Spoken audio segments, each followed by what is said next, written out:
Welcome to Thursday evening's Sunset News.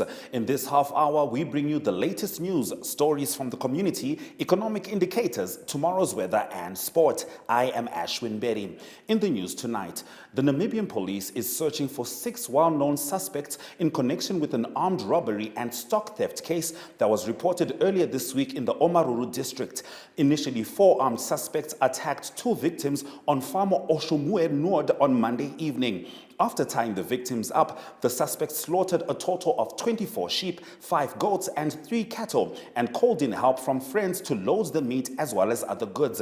It is suspected that most of the meat was bought and sold in Swakopmund. By yesterday afternoon, 3 suspects were arrested in Swakopmund, while 2 cars were impounded. In our next story, the Adaptation in Drought-Struck Southwestern African Communities project was launched last Tuesday. The project aims to build resilience and adaptation to climate change in the drought-stricken southwestern communities of Angola and Namibia. The $11.9 million 5-year project started on the 15th of March. The recently established Namibia Local Businesses Association has been urged to be more inclusive with regards to recruiting members from all lengths and breadths of Namibia. President Hage Geingob advised during a recent courtesy call to State House. The association comprises of mainly northern-based business people that were formerly members of the Namibia Chamber of Business and Commerce. The association paid a visit this week to Geingob to inform him of its recent establishment. In our next story, the residents of informal settlements in Ocho have raised concerns over poor service delivery from the municipality. According to residents, they have been without water, electricity, and toilets. Seven Dilan informal settlement is without these basic needs for 16 years. Kap and Bo, 7 years, Samstan, 4 years, and Ehangano, 4 years.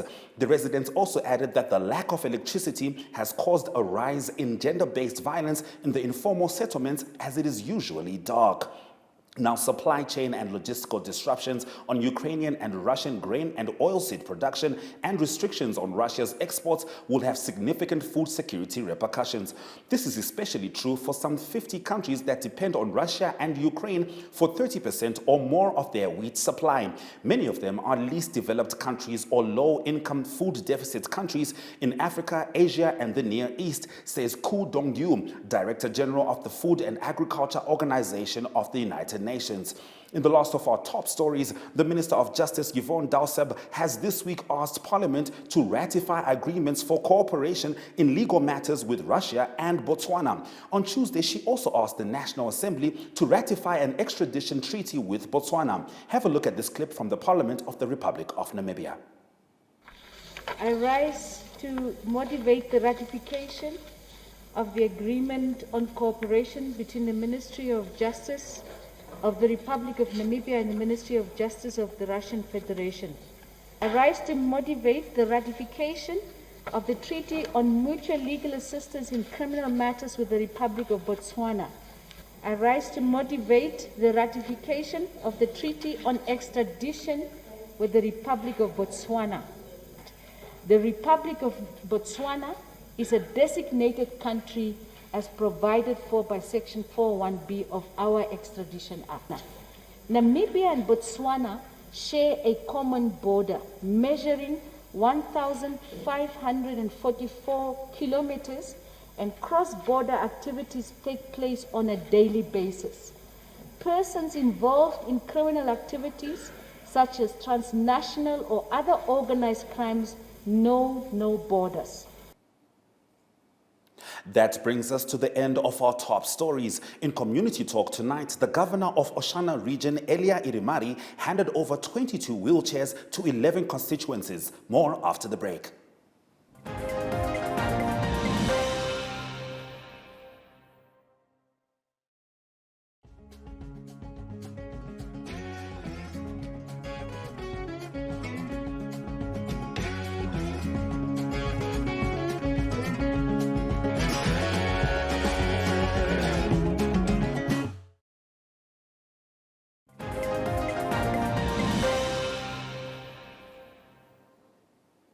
In tonight's community talk, Governor of Oshana Region Elia Irimari handed over 22 wheelchairs to 11 constituencies, with each constituency receiving 2. The wheelchairs are part of a donation of 350 from the Rani Group in Oshakati, which will benefit all 14 regions of the country. Tunohole Mungoba submitted this clip.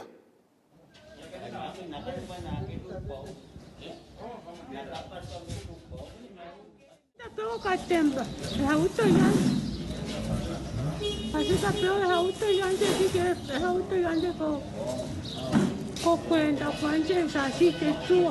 that even if you happen to look on the faces of the beneficiaries, you can really see that these people are really smiling.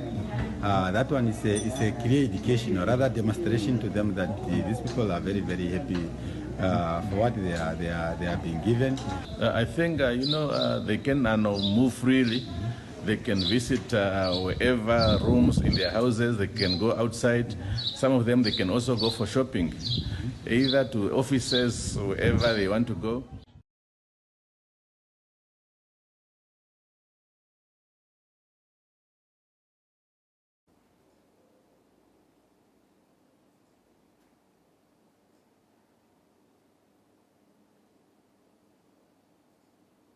A truly important and indeed essential gesture. Now, in our story of the day, Yolanda now talks to city officials about Farm 1030 and township development. Stay with us.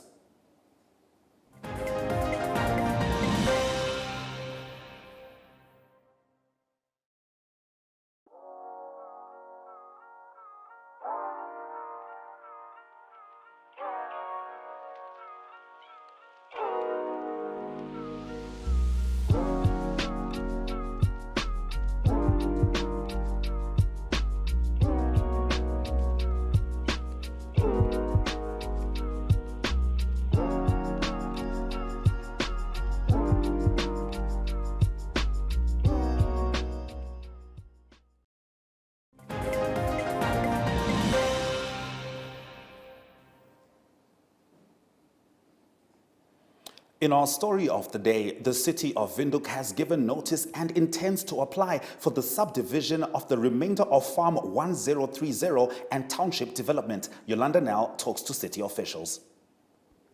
The city has given notice and intends to apply to the Urban and Regional Planning Board to subdivide the remainder of Farm 1030. The above-mentioned subdivision and township establishment on that portion will allow for the creation of a relocation area that will accommodate the informal households currently located in the Monte Cristo Road Reserve. Lydia Amutenya of the city has more. The township establishment on Farm 1030, a portion of a remainder of Farm 508 or Farm Ongos, as many knows it, which was published in the newspaper, notice boards and social media platform, will enable the city of Windhoek to relocate the informal households from the Monte Cristo Roads Reserve to the proposed township. The relocation will pave way for the conversion of the road into a bus rapid transit BRT, in keeping with the strategic transportation master plan for Windhoek, and as well as conveyancing of bulk services connecting to the Ongos Valley development. The informal households needs to be relocated as they are currently settled on the road reserve, which is reserved for street functions, accommodations of services such as water pipes, sewer and electrical lines, but not for accommodation or for settlement. So at this stage, the Monte Cristo Road is being upgraded around the section from Ongos Gate to the intersection of Chomwise Road, now Winnie Madikizela Banderas Road, and Monte Cristo Road, Peter Ernest Nanyemba Road currently. And the city of Windhoek conducted a rapid socio-economic survey in numbering of affected informal structure, which shows that the total number of 383 informal households structures were identified to be within the Monte Cristo Road Reserve and needed to be relocated. And that's why this current development of relocating. So at this stage, the time frame of when will this be finalized cannot be indicated, as the services still need to be installed prior to the relocation. Plans of the procedures lie for inspection during office hours at the City of Windhoek Customer Care Centre in Independence Avenue. Any person objecting or wishing to comment on the statutory procedures may lodge such objection together with the grounds thereof in writing directed to the CEO of the City of Windhoek. Due date for submissions of objections will be on the 4th of April this year. That was our story of the day. Now, for emerging markets like Namibia, raising interest rates will be an attempt to limit foreign capital outflows and currency depreciation, which in itself is inflationary. This and more in economic news after the break.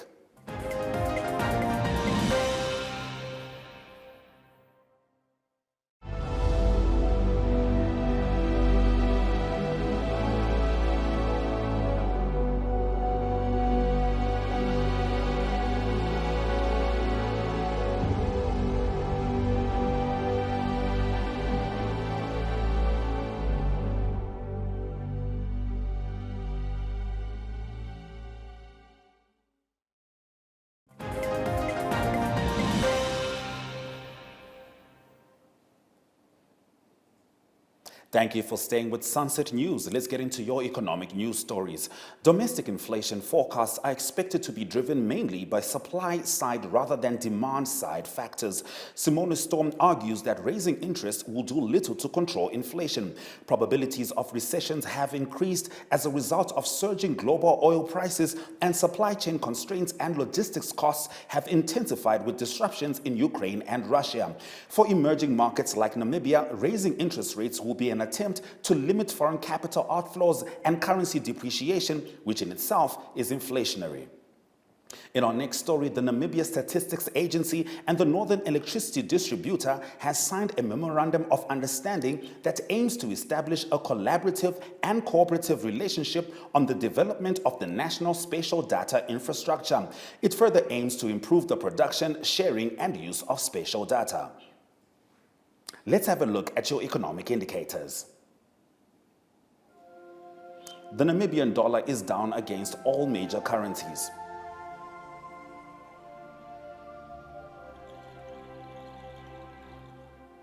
On the NSX, all stocks are holding their ground.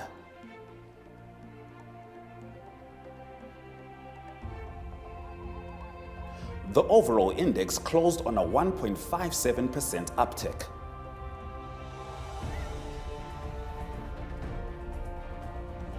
Looking at commodities, gold is up 0.9%, while Brent crude oil is down 1.9%. After the break, we have a look at the weather forecast. Stay with us.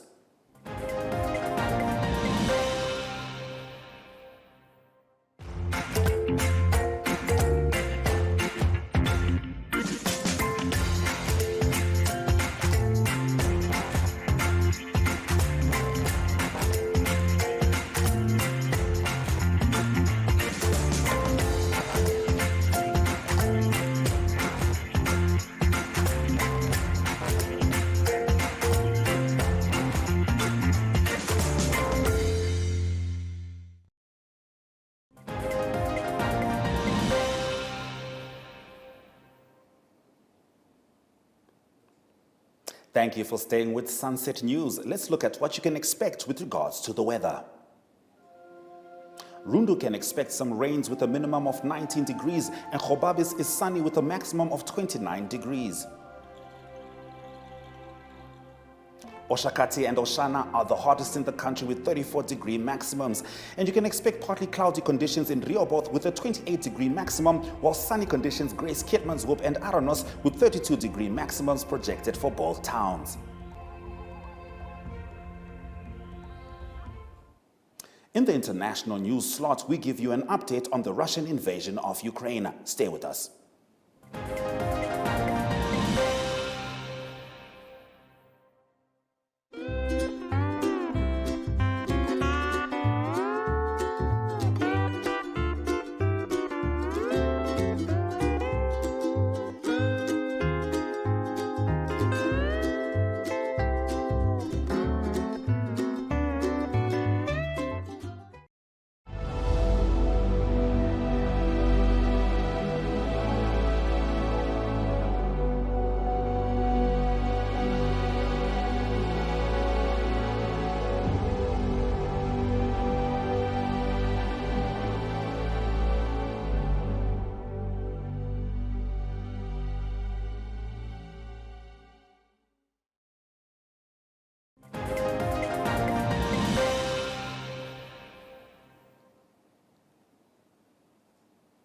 This is still Sunset News, and this is your international news story. Russian forces in Ukraine are blasting cities and killing civilians, but no longer making progress on the ground, Western countries said on Thursday, as the war Moscow was thought to have hoped to win within days entered its fourth week. Ukraine said Russian forces had destroyed a theater where women and children had been sheltering in the besieged southern port of Mariupol. An official in the Mariupol mayor's office said a bomb shelter at the theater had withstood and there were survivors, but details of casualties were still not known. Now, Russia denied striking the theater, which commercial satellite pictures showed had the word children marked out on the ground in front before it was blown up. Although both sides have pointed to limited progress in peace talks this week, President Vladimir Putin, who ordered Russia's invasion on February 24, showed little sign of relenting. Kyiv and its Western allies believe Russia launched the unprovoked war to subjugate a neighbor that Putin calls an artificial state carved out of Russia. Now, Moscow says it is carrying out a special operation to disarm it and denazify. Heavily outnumbered Ukrainian forces have prevented Moscow from capturing any of Ukraine's biggest cities so far, despite the largest assault on a European state since World War II. More than 3 million Ukrainians have fled and thousands of civilians and combatants have died. Now, in sports news after the break, we look at Kadapoa's clean sheet, the latest news from Commerce Netball, and an update on Christine Boma and Beatrice Masilingi's performance at the Bloemfontein Continental Grand Prix. See you soon.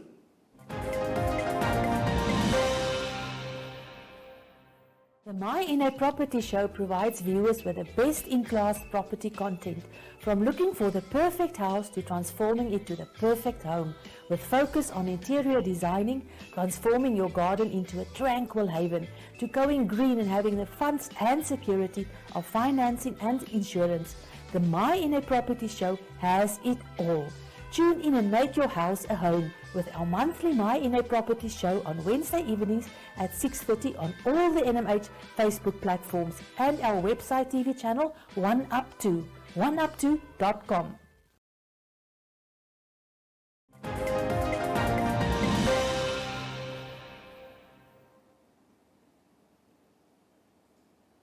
Let's get into tonight's sports stories. Namibian goalkeeper Lloyd Kadapoa is enjoying a fine run of games for his South African Premier League club Chippa United.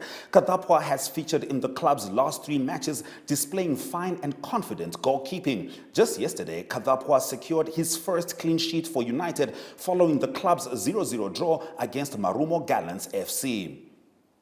Commerce Netball chairperson Dimitri Bitler says that the regional league teams will be given a rest for the long weekend in order to enjoy the Independence long weekend with their families and loved ones.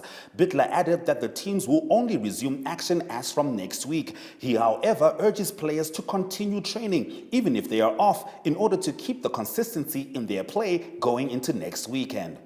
Christine Boma and Beatrice Masilingi's coach Henk Botha is adamant that the Golden Girls can even perform better than they did yesterday at the Bloemfontein Continental Grand Prix after they finished first and second in the 100-meter discipline, which also saw Boma claiming a new 100-meter national record after clocking 11.15 seconds. Masilingi, on the other hand, managed 11.24 seconds as she blazed to second spot behind the Olympic silver medalist. Now, Botha, however, felt that the girls would have done better had it not been for the colder conditions in Bloemfontein. Now, those have been our sports news updates. After the break, we wrap up with your highlights.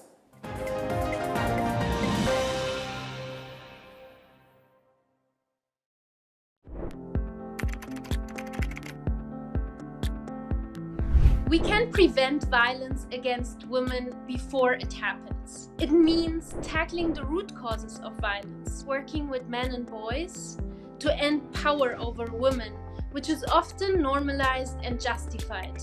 Transforming these root causes and preventing violence needs political commitment and leadership, laws and policies that promote gender equality, investments in women's organizations, and resources for prevention work.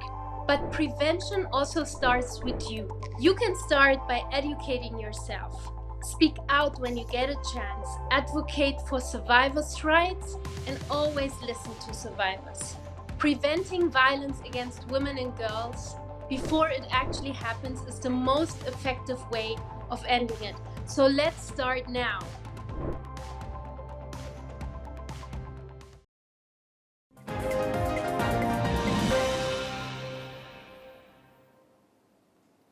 Thank you for staying with Sunset News through the half hour. Let's get into tonight's highlights.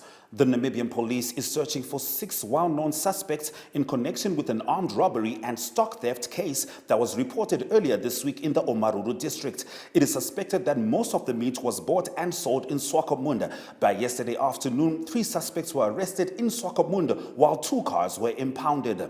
The adaptation in drought-struck southwestern African communities' $11.9 million 5-year project was launched last Tuesday. The project aims to build resilience and adaptation to climate change in the drought-stricken southwestern communities of Angola and Namibia. Now, the recently established Namibia Local Businesses Association has been urged to be more inclusive with regards to recruiting members from all lengths and breadths of Namibia. President Hage Geingob advised during a recent courtesy call to the State House. And with that, we have come to the end of our broadcast. Make sure you join Sunset News on Facebook on all NMH platforms on weekdays, as well as on our website, oneup2.com. Sunset News screens on DSTV channel 285 and GoTV channel 94 every weekday from 7:30 to 8 p.m. I am Ashwin Berry. This has been Sunset News. Don't end your day without us.